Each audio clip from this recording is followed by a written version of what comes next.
So welcome back to another week of Six Nations fantasy action, and it's a little sad because this is the last weekend of the tournament. But don't worry, I will be carrying on the content for you guys. We actually have the Women's Six Nations up next, and they too have fantasy rugby. So just like the men's, I'll be posting all the way through. And I'd like to say thanks again, we're so close to 1,000 subscribers. It'll be awesome if we could hit it before the end of the Men's Six Nations. So today's video is more of a high stakes, high risk team. If you're the kind of person who needs some catching up to do in your leagues, then this might be the team for you. It's a risk, no doubt, so let's see who's in the team. So in the front row, I've picked Kyle Sinclair, Dewey Lake and Cyril Bai. The two props are nothing picks really. I don't see many other prop options having anything over these two. Bai has proven he is a carrying machine, and both Bai and Sinclair have already scored a try this tournament, so they both could do so again.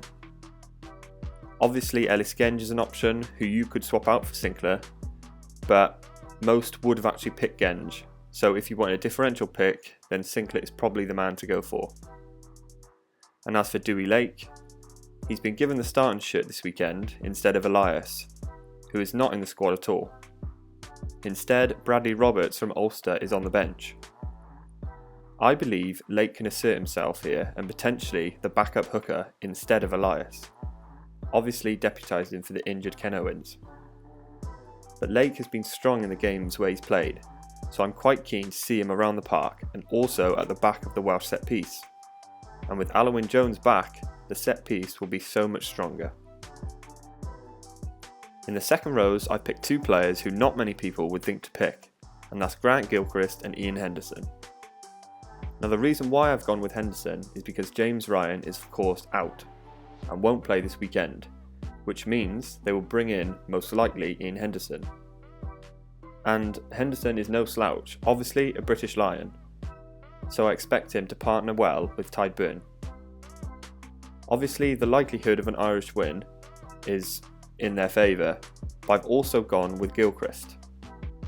Basically, Gilchrist is a leader in that Scottish side, and with no Johnny Gray, he seems to be the one to look out for in the Scotland pack.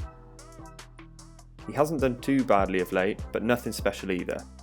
You could switch him for an Itoje or Laws if you want to back England, but it will be a tough against France, and obviously many players will probably pick them. In the back row, I've gone with Darge, Faletau and Jelonch. Now Darge is definitely an outsider pick, because if you were picking a Scottish back rower, you would of course probably go for Watson. But I think Darge offers near enough the same, and we've already seen him score a try against a tough French defence, so why not again against this Irish team? Jelonch is the same. If you're looking at that French back rowers, you'll probably be picking Aldry. But Jelonch finds himself in the wide channels very often, and he's already scored 2 tries this year. Whereas Aldry is based predominantly in the middle of the park, and will likely get more steady influx of points.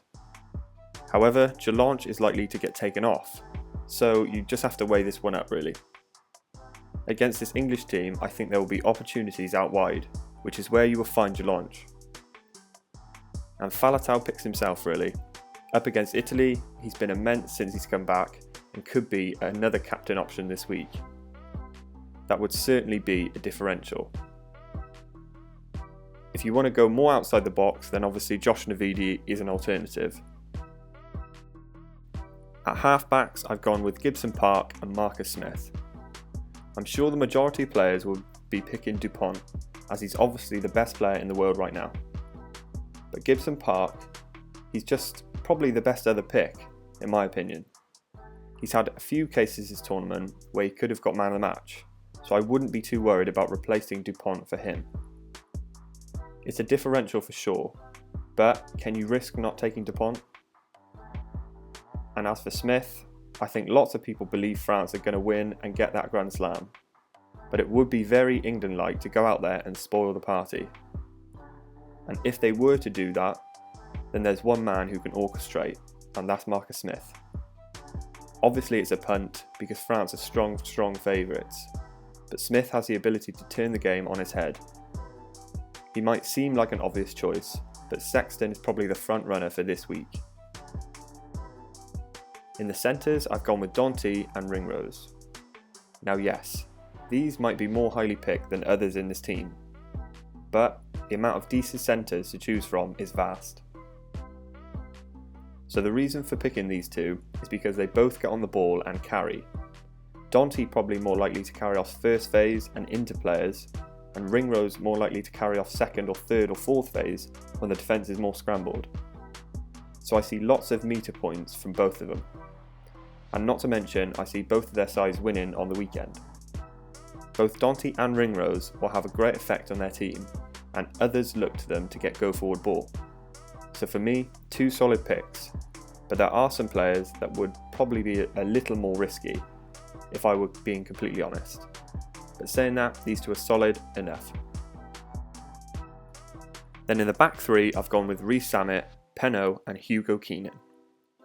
Now usually I would go all in on the side who's playing against Italy, and this week that's Wales. But that hasn't really paid off massively, so I decided to spread the Welsh players around the park and add in more players who should rack up points for their team. If Penaud is fit, then he has the ability to cut open that English defence, which has been looking very weary this tournament. Villiers is also a great option, but personally I would go with Penaud, as he's just the go-to winger when they need him most. Keenan is similar. He scored huge points against England last week, and I expect him to have a good contest with Hogg on Saturday. Keenan isn't as cute as Hogg, but he still does the job and can gain great meters. Ireland are likely to play expansive, as well with Sexton using that wraparound play, so this is where Keenan can benefit in attack as well. And as for Rees-Zammit, well, he has a point to prove. He carried well coming off the bench last week, and I expect him to keep the ball in hand this week and really put Italy to the sword. The only worry I see is he's coming up against Montejuani on the left wing, and his defence has been solid all tournament. But Zammit just offers sheer pace, and when the game is broken up, this is where he can really be utilised. So, a great captain option for this week, but at the same time, lots of people may be captaining him. So as a differential, I would say the Faletau, Dewey Lake, or maybe even Gibson Park. And as for the bench, I've picked Hogg and Ioane, and as I said, that these two will be coming up against two of my back three players, so it'll be a great contest, and they're the best players for their country, so of course I expect a good performance. And as for my super sub, well right now I've gone with Hardy. When he comes off the bench, he looks to inject real pace into the game, and is always looking for quick tap and goes. I'll bring a video out later on in the week on who I think is a decent super sub for this week, probably on Friday, so stay tuned for that one. So that's the end of the video guys. If you enjoyed this more risky team, then please give it a like. I'll be bringing out my usual team tomorrow once the teams have been announced, and I will probably be still weighing up who to go for right down to the wire. So thanks for watching, and I'll see you very, very soon in the next one.